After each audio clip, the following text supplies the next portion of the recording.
नमस्कार। जियो politics UPSC पे एक बार फिर आप सभी का स्वागत है। भारत में 26/11/2008 को भारत की आर्थिक राजधानी मुंबई में हुए हमले जिसने पूरे भारत को झकझोर कर रख दिया था, जिसमें पाकिस्तान से समुद्र के रास्ते से आए लगभग 10 आतंकवादियों ने मुंबई में 4 दिनों तक सीरीज ऑफ कोऑर्डिनेटेड अटैक किए थे और इस दौरान मुंबई के कई लोकेशंस पर हमले किए गए थे, जिसमें शामिल था मुंबई का Taj hotel, Oberoi trident hotel, Nariman house, Chhatrapati Shivaji Maharaj terminus और लियोपोल्ड कैफे। इन सभी स्थानों पर आतंकवादियों ने हमले किए, जिसमें 150 से भी ज्यादा लोगों की जान गई थी, वहीं 300 से भी ज्यादा लोग घायल हुए थे। बाद में इन सभी आतंकवादियों की पहचान हुई और ये पता चला कि ये सभी आतंकवादी पाकिस्तानी बेस्ड लश्कर-ए-तैयबा के सक्रिय मेंबर थे। लश्कर-ए-तैयबा पाकिस्तान का एक आतंकवादी संगठन है जो पाकिस्तानी आर्मी और आईएसआई के इशारे पर भारत के खिलाफ काम करता है। अब पाकिस्तान की तरफ से भारत में इतना बड़ा आतंकवादी हमला तो करवाया गया, लेकिन उस समय भारत सरकार की तरफ से पाकिस्तान को मुंह तोड़ जवाब नहीं मिला। भारत की सेना पाकिस्तान को इसके लिए एक सबक सिखाने के लिए तैयार थी, लेकिन पॉलिटिकल कारणों से ये संभव नहीं हो पाया। लेकिन भारत सरकार का लंबे समय से ये प्रयास रहा है कि इस आतंकवादी हमले में जो भी लोग गुनाहगार हैं, इस आतंकवादी हमले के पीछे जो भी लोग हैं, जो भी मास्टरमाइंड थे, उनको तो सजा मिलनी ही चाहिए। ऐसे आतंकवादियों को भारत में लाया जाना चाहिए और उनको न्याय के कटघरे में खड़े करने चाहिए। लेकिन ऐसे कई आतंकवादी हैं जो पाकिस्तान में, कनाडा में, अमेरिका में खुलेआम घूम रहे हैं, जो भारत में आतंकवादी हमले के दोषी हैं और वो अभी भी न्याय के कटघरे से काफी दूर हैं।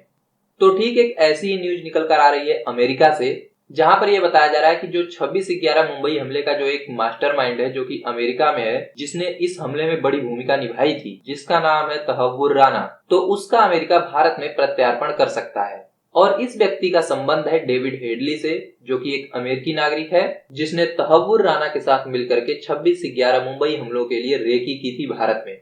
तो हम समझते हैं इस टॉपिक को इस वीडियो में डिटेल से कि ये तहव्वुर राना है कौन, ये भारत के 26/11 मुंबई आतंकवादी हमले में किस तरीके से इन्वॉल्व है और किस तरीके से अमेरिका इसको भारत में प्रत्यार्पित यानी एक्स्ट्राडाइट करने के लिए तैयार है। साथ ही साथ क्या अमेरिका डेविड हेडली को भी भारत को सौंप सकता है? तो समझते हैं इन सभी मुद्दों को इस वीडियो में डिटेल से। लेकिन आगे बढ़ने से पहले यदि आपने अभी तक हमारे चैनल को सब्सक्राइब नहीं किया है तो हमारे चैनल को सब्सक्राइब, इस वीडियो को लाइक और बेल आइकन को प्रेस करना न भूलिएगा। तो देखिए, ये पूरा मैटर तहव्वुर राना से जुड़ा हुआ है।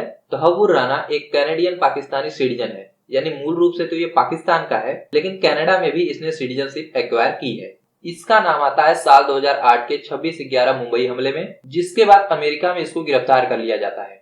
इसके ऊपर आरोप ये लगता है कि इसने डेविड हेडली को सपोर्ट किया था भारत में रेकी करने के लिए और आतंकवादी हमले का प्लान बनाने के लिए, और इसके लिए इस व्यक्ति के ऊपर अमेरिका में केस चलते हैं और इसको 16 साल की सजा सुना दी जाती है। साथ ही साथ अमेरिकन नागरिक डेविड हेडली के ऊपर भी केस चलता है और उसको 35 साल की सजा सुना दी जाती है।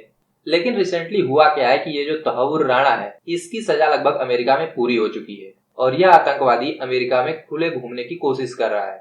लेकिन तैसे ही भारत सरकार के द्वारा अमेरिका के कैलिफोर्निया के एक डिस्ट्रिक्ट कोर्ट में एक अपील को दायर किया जाता है कि इस व्यक्ति को, इस तहव्वुर राणा को, जो कि आतंकवादी है, जो भारत में मोस्ट वांटेड है, इसको अमेरिका भारत को सौंपे, यानी इसको अमेरिका भारत को प्रत्यार्पित करे, क्योंकि इस आतंकवादी के ऊपर भारत में भी केस चलने बाकी है।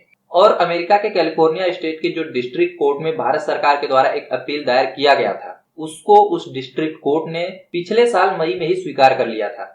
यानी उस डिस्ट्रिक्ट कोर्ट ने यह अनुमति दे दी थी कि इस व्यक्ति को भारत में प्रत्यार्पित किया जा सकता है। चूंकि यह फैसला अमेरिका के एक डिस्ट्रिक्ट कोर्ट की तरफ से आया था, इसलिए इस व्यक्ति ने अमेरिका में उससे भी हायर कोर्ट में अपील दायर की कि इसको भारत में प्रत्यार्पित नहीं किया जाना चाहिए। तो अमेरिका के जिस कोर्ट में इस आतंकवादी ने अर्जी दाखिल किया है, उसमें सुनवाई चल रही है और इसी सुनवाई के दौरान अमेरिका के जो अटॉर्नी के असिस्टेंट हैं, वो कोर्ट में पेश होते हैं और उनके तरफ से ये कहा जाता है कि ये व्यक्ति भारत में मोस्ट वांटेड है और इसको अमेरिका से भारत को प्रत्यार्पित किया जा सकता है, क्योंकि भारत और अमेरिका के बीच में एक एक्स्ट्राडिशन ट्रीटी एग्जिस्ट करती है।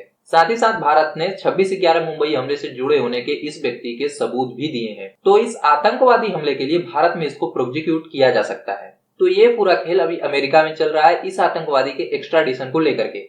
अब देखिए, यहाँ पर आपको समझना होगा कि ये तहव्वुर राना है कौन और ये भारत के लिए इतना इंपॉर्टेंट क्यों है। तो तहव्वुर राना एक पाकिस्तानी ओरिजिन का व्यक्ति है और बचपन से ही इसकी दोस्ती थी डेविड हेडली के साथ। तो प्रश्न आता है कि इसकी डेविड हेडली के साथ दोस्ती कैसे थी? तो देखिए, डेविड हेडली का पाकिस्तान में आना जाना लगा हुआ था। वो इस तरीके से कि डेविड हेडली एक अमेरिकन नागरिक तो है, लेकिन उसके जो पिता हैं वो पाकिस्तानी ओरिजिन के हैं। यानी डेविड हेडली का पिता एक पाकिस्तानी व्यक्ति है, हालांकि उसकी मां एक अमेरिकन नागरिक है। तो इस तरीके से डेविड हेडली का पाकिस्तान कनेक्शन होने के कारण पाकिस्तान में उसका आना जाना लगा रहता था। खास बात यह है कि तहव्वुर राना पाकिस्तान के जिस स्कूल में पढ़ा था, जो कि था हसन अब्दल कैडेट स्कूल पाकिस्तान में, उसी स्कूल में डेविड हेडली भी पढ़ा था और उस स्कूल में डेविड हेडली ने 5 साल तक पढ़ाई की थी।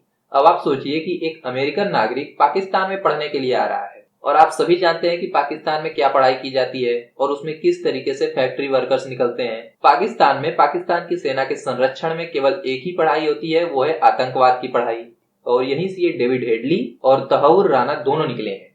खास बात तो यह है कि तहव्वुर राना पाकिस्तान आर्मी में एक डॉक्टर भी था।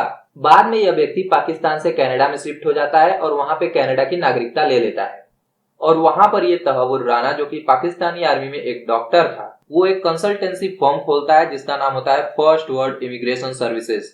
क्योंकि एक बार आप कनाडा का नागरिकता ले लेते हैं तो अमेरिका का एक्सेस आपको आसानी से मिल जाता है। तो ठीक इसी तरीके से ये तहव्वुर राना भी अमेरिका के शिकागो में अपने कंसल्टेंसी सर्विसेज का ऑफिस खोलता है।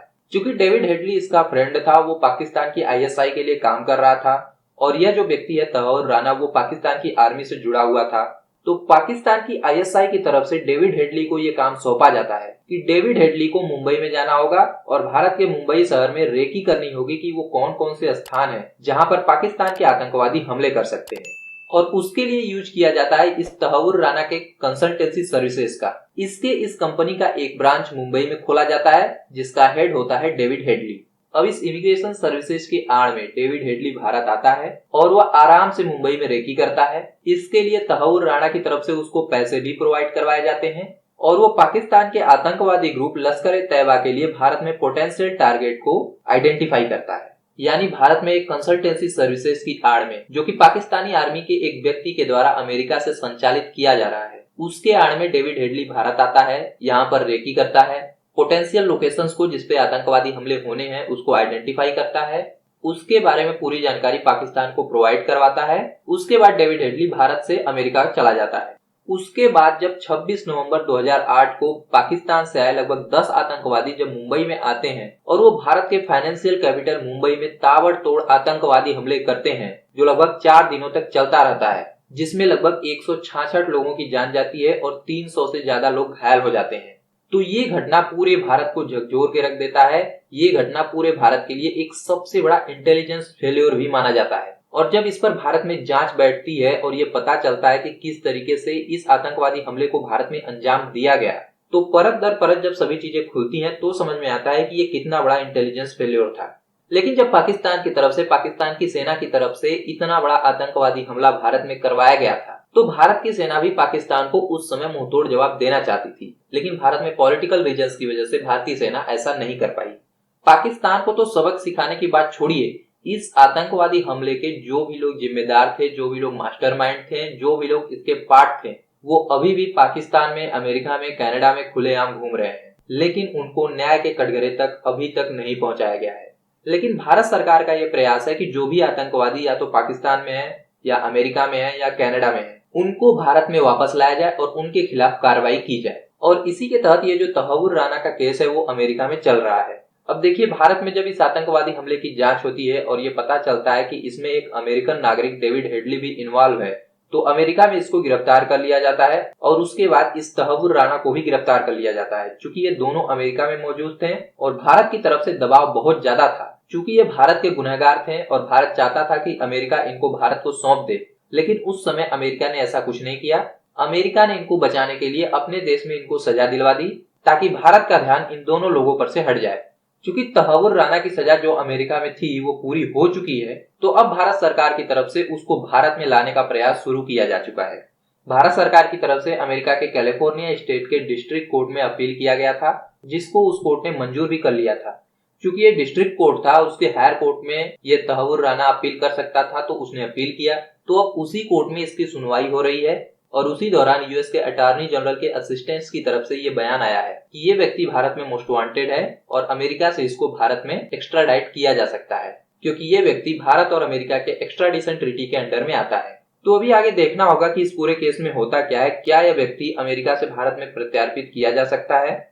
अमेरिका की कोर्ट यदि मंजूरी दे देती है कि इसको भारत को प्रत्यार्पित किया जाए, तो क्या अमेरिकी सरकार इसको एक्सेप्ट करेगी? ये देखने वाली बात होगी जो कि भविष्य में ही पता चलेगा। इसके अलावा यदि हम डेविड हेडली की बात करें तो अमेरिका ने उसको पूरी तरीके से बचाने का प्रयास किया है। अमेरिका ने उसको अपने देश में 35 साल की सजा दिलवा दी ताकि वो भारत के हाथ न लगने पाए, क्योंकि वो अमेरिकन नागरिक था और अमेरिका को पता था कि यदि इसको भारत में भेजा जाता है और भारत में इसको प्रोसिक्यूट किया जाता है तो इसको सीधे सीधे फांसी की सजा मिलेगी और यह अमेरिका के लिए एक बड़ा धक्का होता। इसलिए अमेरिका ने डेविड हेडली को बचाया, अमेरिका में भी उसको फांसी की सजा से बचाया और उसको 35 साल की सजा दिलवाकर जेल में डाल दिया।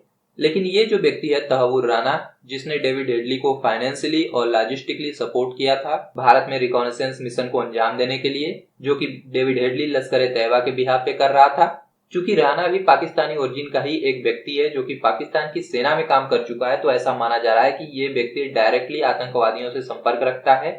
ये अमेरिका में पाकिस्तान के एक एजेंट की तरह काम कर रहा था और इस व्यक्ति को भारत में होने जा रहे आतंकवादी हमले के बारे में सारी जानकारी थी। तो इस व्यक्ति को यदि भारत में लाया जाता है, उसको भारत में न्याय के कटघरे में खड़ा किया जाता है, तो ये बहुत ही अच्छी बात होगी।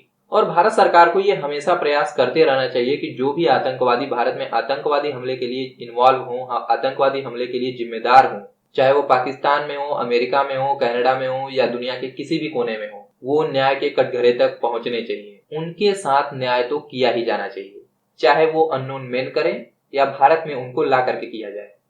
तो फिलहाल इस वीडियो में इतना ही। इस टॉपिक पर आपका क्या कहना है कमेंट बॉक्स में बताइएगा। और जाने से पहले यदि आप हमारे चैनल पर नए हैं और अभी तक आपने हमारे चैनल को सब्सक्राइब नहीं किया तो हमारे चैनल को सब्सक्राइब, इस वीडियो को लाइक और बेल आइकन को प्रेस करना ना भूलिएगा। मिलते हैं एक नए वीडियो में, तब तक के लिए नमस्कार।